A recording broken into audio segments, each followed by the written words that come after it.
Hello दोस्तों, आप सभी को मेरा नमस्कार। मैं हूं देवेंद्र सिंह और आज की क्लास में मैं बताने वाला हूं आपको साइंस से चैप्टर नंबर 4। चैप्टर नंबर 4 का जो टॉपिक है metal and non metal.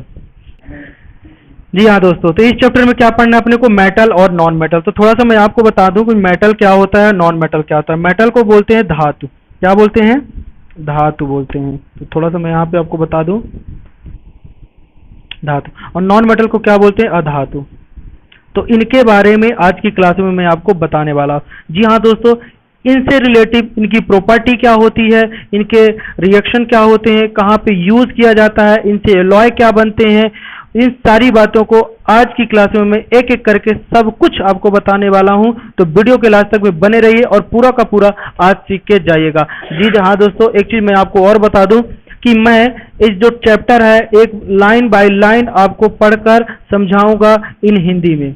Okay, तो चलिए बिना समय गंवाए वीडियो को स्टार्ट करते हैं और चैप्टर को समझते हैं। ठीक है, जैसा कि दोस्तों आपके फैमिली में आपने देखा भी होगा कि फैमिली में आपके कुछ नंबर्स ऑफ मटेरियल्स होंगे, जैसे कि आयरन। आपने देखा होगा आयरन मटेरियल का गेट जो लगा होता है आपके घर में, एल्युमिनियम, कॉपर एंड एक्सेट्रा बहुत सारे मटेरियल आप लोग यूज करते हैं। जैसे कि जो आयरन होता है, कोल होता है, सल्फर होता है, एल्युमिनियम होता है, कॉपर होता है और बहुत सारे जो मटेरियल्स आपके घरों में यूज होते हैं। अब इनमें देखा जाता है कि सबसे ज्यादा हार्ड कौन है, कम हार्ड कौन है। तो एक बात जान लीजिए, जितने भी मेटल्स होते हैं वो शाइनिंग होते हैं। कैसे होते हैं? शाइनिंग। तो हम यहाँ पर आपको बताना ये चाह रहे थे कि ये जो मेटल्स हैं यहाँ पे बना हुआ है आपका, तो जो आयरन होगा वो कैसा होता है? शाइनिंग होता है, शाइनिंग होता है। कोल कैसा होता है? डल होता है। क्यों होता है डल? क्योंकि ये नॉन मेटल है। सल्फर भी क्या होगा? डल होगा। एल्युमिनियम होता है, शाइनिंग होता है क्योंकि ये मेटल है। कॉपर भी एक मेटल है। ओके, और मेटल ऑलरेडी क्या होते हैं? हार्ड होते हैं, तो ये हार्ड होगा। कोल क्या होगा? Not very hard, not very hard. ठीक है, हार्ड। सल्फर भी उसी तरह होगा, same to same. Aluminium metal है तो ये हार्ड होगा, कॉपर भी मेटल है, ये हार्ड होगा। तो जैसा कि आपने यहाँ पे देख लिया टेबल। तो दोस्तों एक बात करने वाले हैं आपसे, can you name material which are metal. आपको क्या पता लगा कि कौन सा मटेरियल मेटल है और कौन सा मटेरियल नॉन मेटल है? तो इसके लिए सबसे बड़ी बात यह है कि आपको मेटल और नॉन मेटल की प्रॉपर्टी को जानना बहुत जरूरी है। प्रॉपर्टी का मतलब होता है उसके गुण क्या है, क्या क्या काम करते हैं, कैसे कंपेयर करेंगे।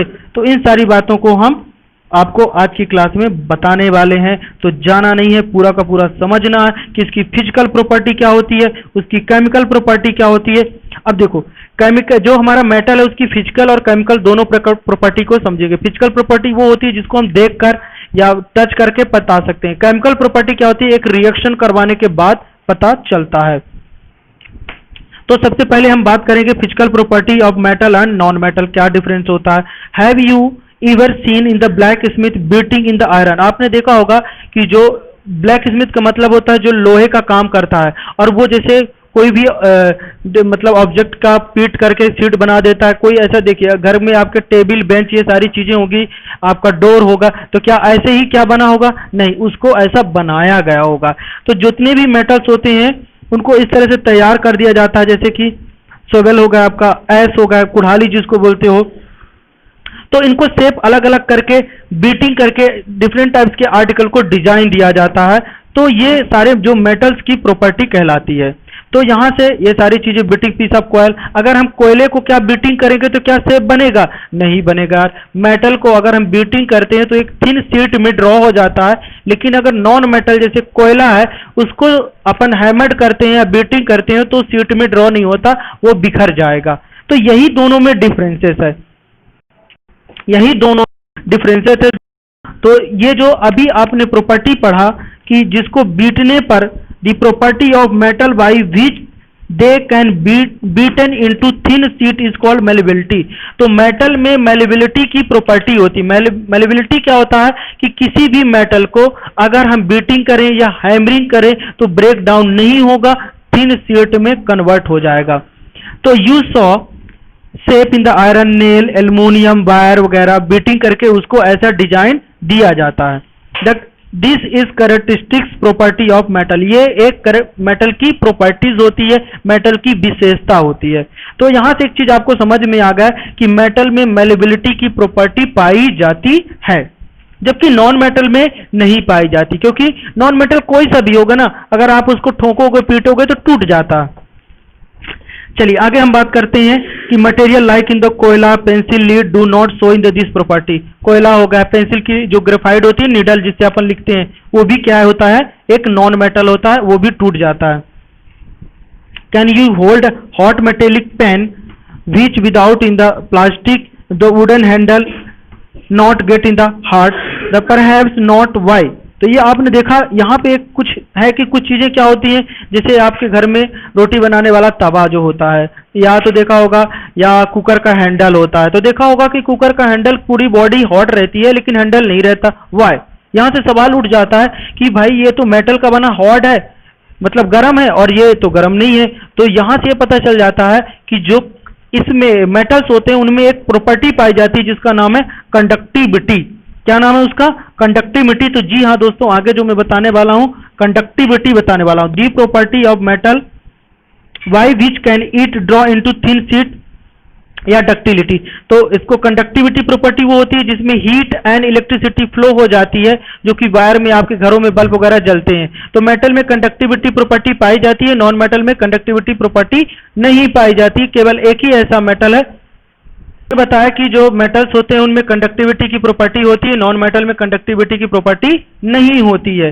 इसी तरह डक्टिलिटी प्रॉपर्टी होती है, डक्टिलिटी मेटल में पाई जाती है, नॉन मेटल में नहीं पाई जाती। डक्टिलिटी का मतलब होता है ड्राई इनटू थिन वायर। आपने देखा होगा घरों में आपके वायर वगैरह रहते हैं तो उनको एकदम थिन वायर में ड्रॉ कर सकते हैं। क्या मिट्टी के टुकड़े को, कोयले के टुकड़े को क्या कर सकते हैं, नहीं कर सकते। तो यहां से आपको यह पता चल गया कि नॉन मेटल में डक्टिलिटी की प्रॉपर्टी नहीं होती है और मेटल में डक्टिलिटी की प्रॉपर्टी होती है। उस आगे बात करते हैं सोनोरस। सोनोरस एक प्रॉपर्टी है जो कि मेटल में पाई जाती है, नॉन मेटल में नहीं पाई जाती। सोनोरस का मतलब होता है अगर हम किसी मेटल के ऑब्जेक्ट को हम क्या करते हैं, ठोकते हैं या पीटते हैं तो उनमें से एक आवाज आती है, लेकिन नॉन मेटल में ऐसा नहीं होता है। ठीक है, तो रिंगिंग साउंड ये प्रोड्यूस करते हैं और stung hard. Suppose you have two boxes similar appearance, one made in the wood and the other metal. यहां से आपने देखा कि एक मेटल अगर हम वुडन का ले लेते हैं और एक मेटल अगर हम मेटल का ले लेते हैं बॉक्स, और दोनों को ठोकते हैं तो एक में आवाज आता है और एक में आवाज नहीं आता है। तो जिसमें आवाज आता है वो मेटल है, जिसमें आवाज नहीं आता तो नॉन मेटल है।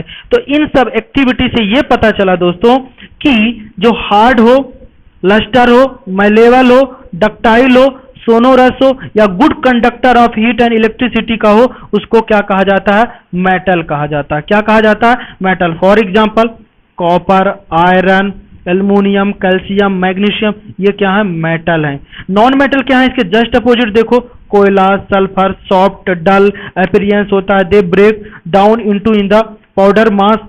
अगर उनको ठोको को पीटोगे ना तो कोयले को तो पाउडर के फॉर्म में कन्वर्ट हो जाएगा। तो ये क्या होते हैं, नॉन मेटल होते हैं। इनमें सोनोरस की प्रॉपर्टी नहीं होती, पुअर कंडक्टर होते हैं हीट एंड इलेक्ट्रिसिटी का मटेरियल और कॉल नॉन मेटल। लेकिन इसमें से एक मेटल है भैया ग्रेफाइट। ग्रेफाइट मेटल क्या होता है, कंडक्टर ऑफ इलेक्ट्रिसिटी होता है। ये एक्सेप्शन है, इसको याद रखना है आप।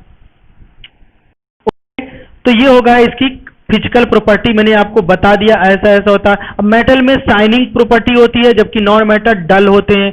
अच्छे से समझ में आ गया। जितने भी मेटल होते हैं हार्ड होते हैं, लेकिन नॉन मेटल क्या होते हैं, सॉफ्ट होते हैं। कुछ मेटल भी हैं जो कि एक्सेप्शन होते हैं, जैसे कि हम बात करते हैं सोडियम, पोटेशियम, ये ऐसे मेटल हैं, इनको आप नाइफ के सहारे, नाइफ की हेल्प से इनको काट सकते हैं। और एक खास बात बता दूं, जितने भी मेटल होते हैं सॉलिड होते हैं, लेकिन non metal solid, liquid, gas तीनों फॉर्म में पाए जाते हैं। लेकिन बच्चों याद रखना कि एक मेटल ऐसा भी है जो कि सॉलिड नहीं होता। उस मेटल का नाम क्या है, वो मैं आपको, हाँ, उस मेटल का नाम क्या है, मरकरी। उस मेटल का क्या नाम है, मरकरी। मरकरी का सिंबल ये होता है, ये ऐसा मेटल होता है, लिक्विड होता है। बाकी ऑल मेटल्स जो होते हैं वो सॉलिड होते हैं। कैसा होते हैं, सॉलिड होते हैं, सॉलिड होते हैं। जबकि नॉन मेटल जो होते हैं, ध्यान देना, नॉन मेटल जो होते हैं आपके, वो कैसे होते हैं, सॉलिड, लिक्विड और गैस तीनों फॉर्म में पाए जाते हैं। ओके, अब देखो यहाँ पे इसकी केमिकल प्रॉपर्टी अगर आप देखो तो metal react with oxygen. Metal क्या करता है, ऑक्सीजन के साथ रिएक्शन कर लेता है। अगर कोई भी मेटल है, देखो जिससे मान लो मैं यहाँ पे आपको बता रहा हूं, ध्यान से देखना, कोई भी मेटल है, कोई भी मेटल है, अगर मेटल को ऑक्सीजन के साथ रिएक्शन करवाते हो, ऑक्सीजन के साथ, तो क्या बन जाता है, मेटल ऑक्साइड बन जाता है। क्या बन जाता है, मेटल ऑक्साइड बन जाता है। जैसे आप मैग्नीशियम ले लिया, क्या ले लिया, मैग्नीशियम, Mg लिया, Mg से अगर ऑक्सीजन की रिएक्शन करवा दो तो क्या बन जाएगा, MgO बन जाएगा। इसको बोलते हैं मैग्नीशियम ऑक्साइड बोलते हैं। इसी तरह अगर आपने आयरन को ले लिया ऑक्सीजन के साथ में और थोड़ा सा मॉइस्चर रख दिया तो क्या बन जाएगा, क्या बन जाएगा, बन जाएगा Fe2O3 इंटू XH2O। क्या बन जाएगा, आयरन फेरस सल्फेट बन जाएगा। क्या बन जाएगा, आयरन ऑक्साइड बन जाएगा, आयरन थर्ड ऑक्साइड बन जाता है, जिसको क्या बोलते हो आप, रस्ट बोलते हो। और जो ये वाली रिएक्शन तो मैंने ऊपर बता ही दिया, क्या बन जाएगा, MgO बन जाएगा, जिसको मैग्नीशियम ऑक्साइड बोलते हैं, मैग्नीशियम ऑक्साइड बोलते हैं। दोस्तों आपने घर के सामने गेट में देखा होगा कि लोहे का जो आपका दरवाजा बना होता है, गेट बना होता है, उसमें जंग बहुत जल्दी लग जाती है। क्या बना है यहाँ पे, मैं फिर से लिख दे रहा हूँ, Fe2O3 इंटू XH2O। ये जो वाटर है होता है, ये मॉइस्चर के फॉर्म में होता है। किस फॉर्म में, मॉइस्चर के फॉर्म में होता है। इससे क्या लग जाती है, हमारे घरों में जंग लग जाती है।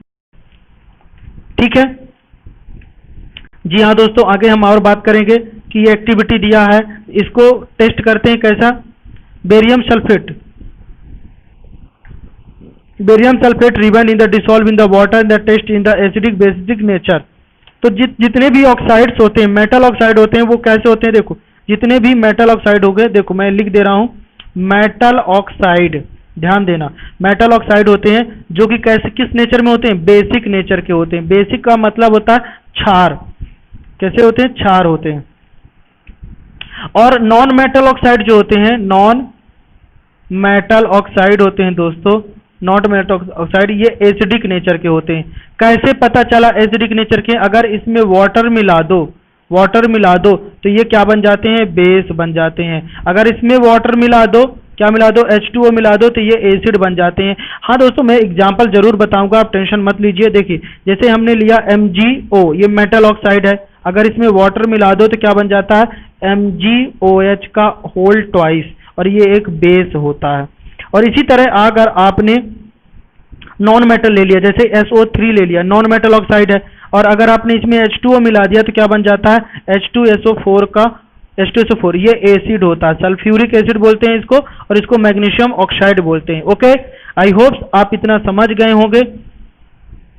तो मैं ये बता सकता हूं कि जो मेटल्स होता है, कैल्शियम हाइड्रोक्साइड कैल्शियम से बना। अब यहाँ पे एक टेबल बना, कौन सा एसिड होगा कौन सा बेस होगा, ये आपको बताना है। तो देखिए यहाँ पे नेम ऑफ बेस दिया, जैसे ये, तो जैसे आप यहाँ पे लिख सकते हैं मैग्नीशियम हाइड्रोक्साइड, MgOH में लिख दे रहा हूँ, मैग्नीशियम हाइड्रोक्साइड, ये होता है आपका Mg होता है। और यहाँ पे सल्फ्यूरिक एसिड लिख लिया आपने, और आप क्या लिख सकते हो, फास्फोरिक एसिड लिख सकते हो, जैसे H3PO4, ये फास्फोरिक एसिड होता है जो कि सल्फर से बना होता है। और होता है H2CO3 होता है, कार्बोनिक एसिड होता है जो कार्बन से बना होता है। ऐसे इधर देखोगे आप तो होता है आपका NaOH होता है, सोडियम हाइड्रोक्साइड, जो कि सोडियम मेटल से बना होता है। KOH होता है जो कि पोटेशियम मेटल से बना होता है। AlOH का होल थ्राइस होता है जो कि आपका एल्युमिनियम मेटल से बना होता है। ऐसे आप लाइन लगा सकते हो दोस्तों।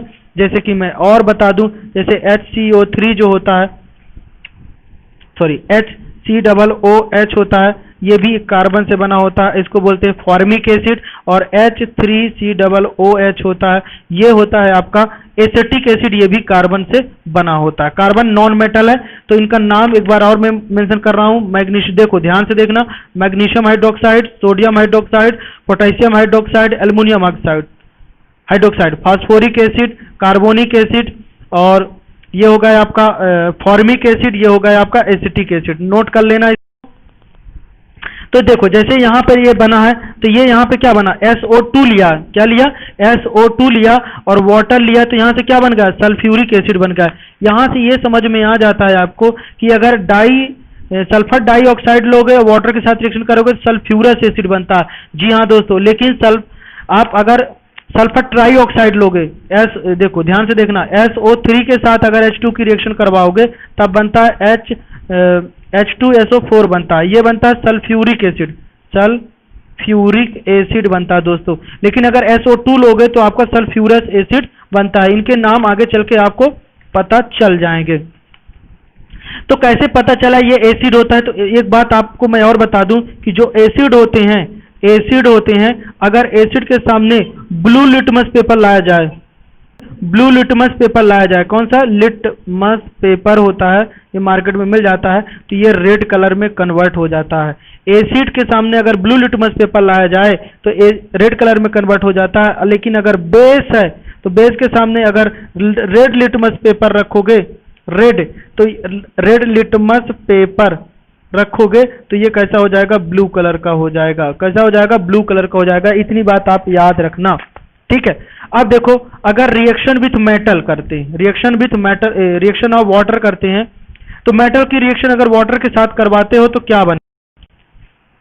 ठीक है, तो मेटल के साथ अगर आप वाटर की रिएक्शन करवा देते हो तो बेस बन जाता है, ये मैंने आपको बता ही दिया।